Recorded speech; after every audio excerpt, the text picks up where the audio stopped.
அது ஒண்ணு. தென் pipe size என்ன, கார்பன் ஷீலா என்ன பைப் உள்ளது தெரியும், அதெல்லாம் இதுக்குள்ளதான் இருக்கு. புரியுதா?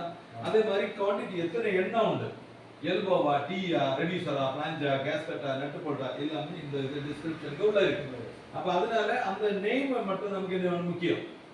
அதுக்கு பிறகு உள்ளது வந்து ரெண்டாவது செய்தா போதும், படிச்சுக்கிட்டா போதும், போற இடத்துல இது பண்ணிடுவா. இப்ப இது 32 இன்ச்சு இல்லையா, 32 இன்ச்சு பைப். அப்ப இது ஃபர்ஸ்ட் கேட்கும் போதே பைப் சைஸ் பார்த்தோம்னா நமக்கு அந்த இதுல இருக்கும், அந்த மார்க்கர் கொண்டு போறாங்க. இன்னொன்னு மார்க்கர்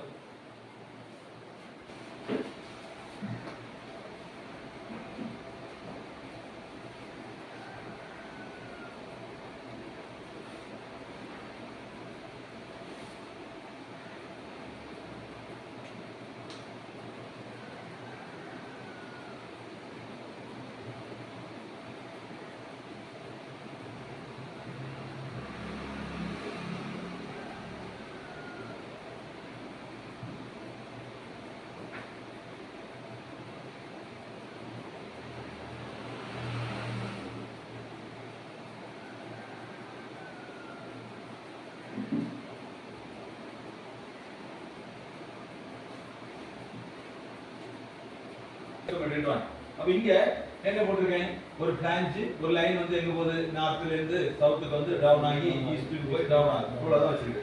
இதுல நமக்கு ஒரு எல்போ 1 2 3 3 எல்போ இதை நோட் பக்கத்துல எழுதிடுங்க. நீங்க எத்தனை இருக்கு என்னன்னு நான் சொல்லி அதை அப்படியே நோட் பண்ணாதான் உங்களுக்கு திரும்ப கேட்கும் போது தெரியும். நீங்க வரைச்சது அப்படியே வச்சுட்டு காரியம் இல்லை. பிளான்ச் 2 550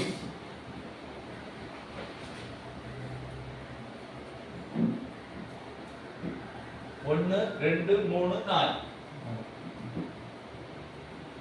நான் வச்சிருக்க டிராயிங்ல நமக்கு இவ்வளவு ஃபிட்டிங்ஸ் தான் இந்த லைனுக்கு தேவை. என்ன வேணும், 2 பிளான்ச் வேணும், இது 3 எல்போ வேணும், 3 பைப் பீஸ் வேணும். 3 இல்லையா, 4. 1 2 3 4. ஓகே, இதுதான் உங்களை வச்சு வரைக்க வைக்கக்கூடிய மெத்தட். இதுல வந்து இப்ப எத்தனை கொடுத்துருக்கு, 1 2 3 4 5 பீஸ். இங்க பாருங்க 1 2 3 4 5 பீஸ். ஓகே, அதே மாதிரி ஒரு எல்போ 2 3 4 ஒரு பிளான்ச். புரியுதுனே? அப்ப இதுதான் இங்க இருக்கக்கூடிய மெத்தட். பட் ஆனா நம்ம மெட்டீரியலை கண்டுபிடிக்க வேண்டிய क्वेश्चनே ஆகணும். புரியுதுனே? நான் கேட்டது என்னது, இதுதான் இந்த சைஸ். ஓகே, ஒரு சைஸ் கண்டுபிடிக்கணும். அப்ப இப்போ இங்க என்ன பண்ணிருக்கோம், இத இப்படி வச்சுக்க, ஒரு டிஸ்கிரிப்ஷன் ஒன்னு வச்சிருக்கீங்க இருக்கா? சிம்பிளா வச்சா போதும். இதுல சீரியல் நம்பர் எஸ்எல் நோ இல்லையா, இதுல வந்து டிஸ்கிரிப்ஷன்ல போட்டுருக்கு. அப்படி என்ன இருக்கு, இதுல வந்து என்ன போட்டுருக்கு, என்எஸ்ஆ என்எஸ்ஆ சைஸா ஏதாவது இருக்கும். இதுல போய் கியூடி ஒய். ஓகே, புரியுதுனே?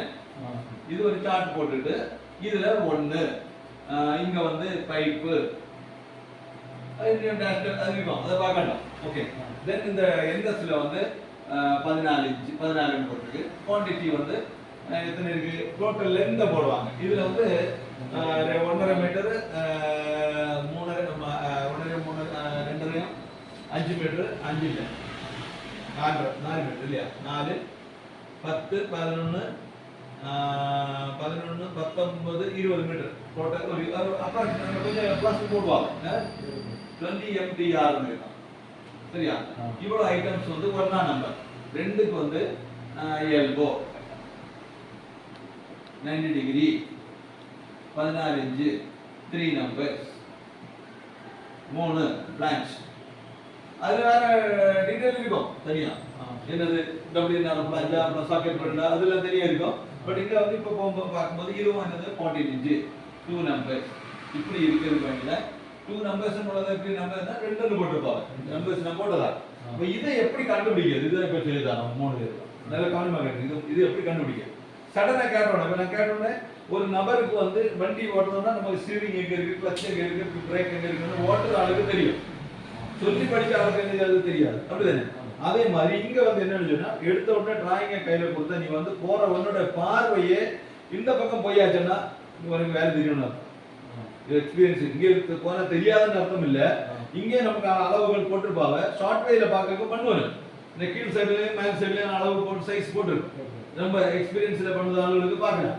இல்லாத பட்ச ஒரே வழி வேற ஒன்றும் கிடையாது. இதுதான் இந்த ஸ்கொயர் காலமுக்கு உள்ள எந்த இடத்துல பைப்போடையோ மெட்டீரியலோட சேர்ந்து இந்த ஸ்கொயர் காலத்துல 1 2 3 4 எழுதியிருக்கும். அந்த இதுக்கு நேரே பேரலல்ல பார்க்கிறதுக்கு வேண்டிய இந்த நம்பர் இங்க போட்டுருக்கா. பைப்போ புரியுதா? பைப்போ எல்போவோ டியோ ரெடியூசோ எனி ஒன் மெட்டீரியல்